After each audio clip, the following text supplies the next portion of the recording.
વાત ભાવનગરની કરીએ, જ્યાં તળાજા અને ગ્રામ્ય પંથકમાં પણ વરસાદ વરસ્યો।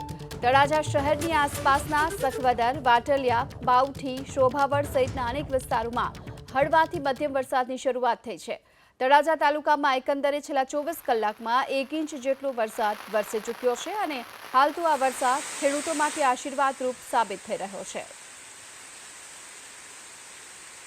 તળાજા તાલુકામાં ધોધમાર 1 ઇંચ વરસાદ વરસી ચૂક્યો છે। સખવદર, વાટલિયા, પાવઠી ગામમાં વરસાદ વરસ્યો।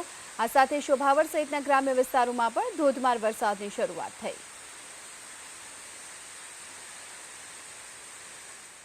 ભાવનગરના તળાજાના ગ્રામ્ય વિસ્તારોમાં વરસાદી માહોલ યથાવત છે। ખેડૂતો માટે હાલ તો આ વરસાદ આશીર્વાદરૂપ સાબિત થઈ રહ્યો છે। ભાવનગર જિલ્લાના ગારિયાધાર તાલુકામાં પણ ધોધમાર વરસાદ વરસ્યો છે। ગારિયાધાર શહેર અને ગ્રામ્ય વિસ્તારોમાં પણ વરસાદની શરૂઆત થઈ છે।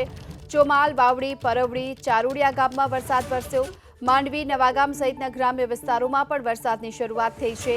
2 કલાકમાં 2 ઇંચથી પણ વધુ વરસાદ વરસી ચૂક્યો છે। તેને લઈ ખેડૂતો ખુશખુશાલ છે। બીજી તરફ રોડ રસ્તા પણ પાણી થઈ ચૂક્યા છે। તો ગારિયાધાર તાલુકામાં ધોધમાર વરસાદ વરસ્યો છે। 2 કલાકમાં 2 ઇંચ વરસાદ ખાબક્યો।